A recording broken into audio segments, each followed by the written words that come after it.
Our adoption center, we have a very open adoption process. We like to invite people to come in and meet the pets, and then we have like conversations with them about adopting and what their home life looks like and what we've seen in the animal, and try to make the best matches possible. We try to be as low barrier as possible because we feel like everybody deserves to have a pet. And we like to build relationships with our adopters and not just make it a transaction. The Humane Society has been here since 1912. We are a staple organization in Wyandotte, but we serve the entire greater Kansas City community. One of the things that we offer here is our public-facing affordable veterinary care clinic, and that includes our spay-neuter services, which have been vital to helping the community get what they need for their pets.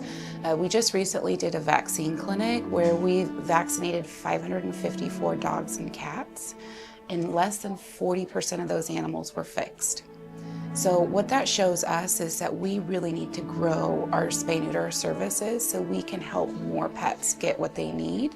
And that in turn helps our shelter side because it reduces this overpopulation crisis that we're in. But our spay-neuter services are just one of the surgeries that we provide in our clinic.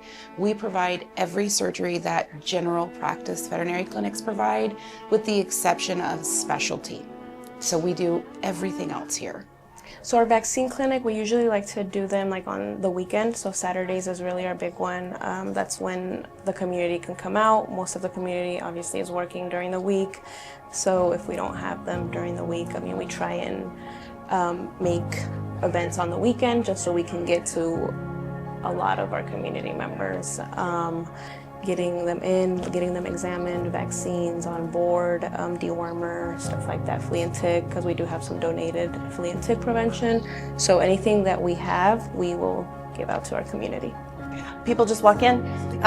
You can come in twice a month.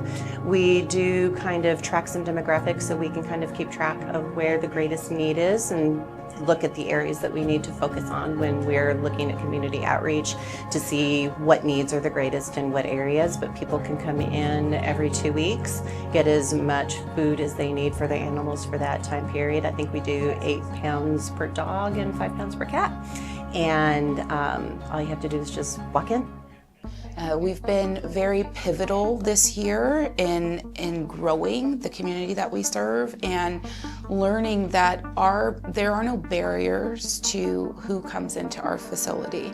We have people from all over Kansas and Missouri, and so bringing on these contracts just felt like the right next step for us. We want to be a true community partner, and that involves every community in the Kansas City area. I have lived in this community my whole life, and so I've seen the lack of resources that we faced. Overall, I think we get overlooked a lot, and I'm proud of the growth we've had and the reach we've had, not with our own community at this point. We've reached so many, and as a local and as an employee here, I am proud of the people we've given a voice to, you could say. This building in our shelter isn't built for what we are currently doing today. We could be assisting so many more people and animals if we had a little bit more space. And with the flooding that has happened recently, right now we're not really able to help our cat community, which is really quite sad for us because we want to be out there helping as much as we can. And it's going to take a minute to get that rebuilt. But really, we've outgrown the building so much. So we're doing the best with what we have, but we could be supporting the community so much more with just a little more space. One of the biggest goals for our organization is to help more animals and people. We believe both are equally as important. Human welfare is animal welfare as well. In order for us to grow, we have to recognize that our capacity is our capacity, our building is our building, and we're at a point now where we have to start thinking bigger. We have to start thinking about growing and expanding in order to accommodate the need of our community. So that's our kind of future. It looks really bright for us. We want to be able to be the name brand, and in our community, when people say animal welfare, they think of the Humane Society of Greater Kansas City. When people think of resources, they think of our organization. We also want to be the example. We pride ourselves on everything that we do here, from being a true resource to our open adoption process and being a community partner with animal services, that we want to continue on that path and be the example for other animal welfare organizations to come in and train from us and learn what it's like to be a true community partner.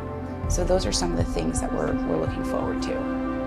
Thank you for choosing to help animals and pets in Kansas City.